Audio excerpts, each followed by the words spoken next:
You already were up to season 3 before anything even aired.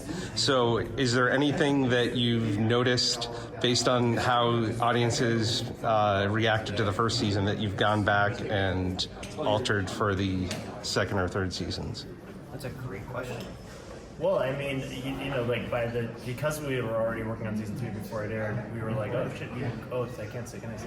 Yeah. We killed off the entire cast in season 3. So it's like it's not an Agent Grease anymore. And then people were like, oh, people seem to like it a little, so we were like, oh, we gotta reboot. Yeah. We had taken some big narrative swings too, because we saw January 6th going differently.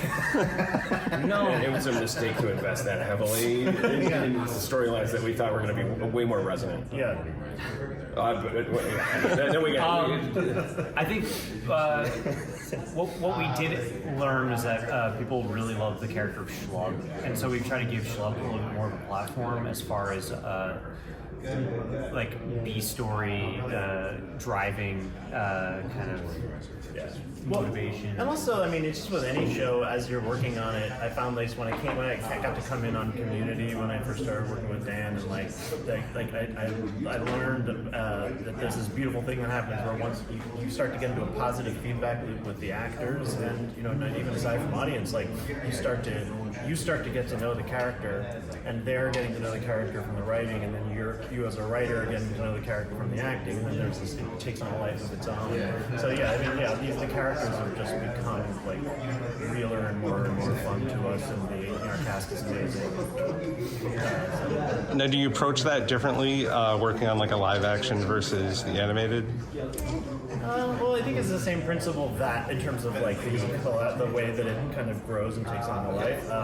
But yeah, I guess on Community you couldn't like change Joel's face unless you're George Lucas could, right? George Lucas did that sort of thing. It took longer. People can do it now, but when we were doing Community, not really. Alison Brie's head was shaped weird when she got the part. It was from Mad Men. Like, Weiner does weird stuff to their heads. So, you know how they do it with Dobermans? Sometimes they tie slats to the. It's now inhumane and it's problematic. We don't do it anymore in the industry. Well, you can see the helmet in some of the early seasons, right? Every once in a while, there's like accidentally there are shots where you can see Allison wearing the helmet. Yeah, but you can still do that when you're drawing the people. So It's not inhumane for now.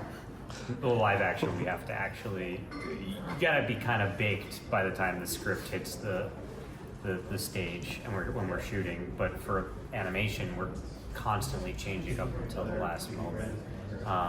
Which isn't how we want it to be, but perfectionism, and you're just tweaking until it feels as good as you can get it based on the deadline that is given to us. Yeah.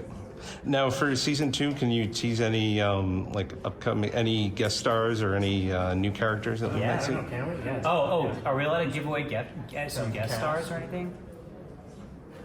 Let's hold off on it. Okay. Yeah. No, but we haven't cast it yet. But because we had to have the voices, we just recorded a lot of really cool actors doing all the parts, and then we'll decide which ones we use. Yeah. We did robocalls out, and they didn't. We just so it's literally every famous person in the world has one line, and then we'll have to see who we can afford to keep. You know that concept of how you chip away at the block of marble to get to the statue? That's how we do casting. We just sort of cast everyone, and then process of elimination get down to the cast we wind up with. You don't know who's going to get canceled these days. It happens faster than animation. Yeah. Do you have anything that you can tease about the upcoming season, or?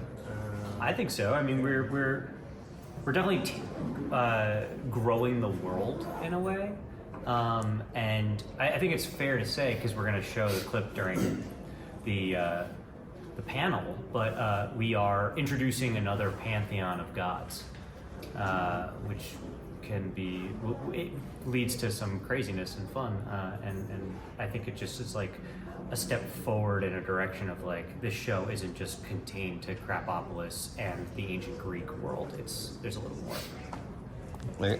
Thanks a lot, guys. Thank you. Thanks. This house.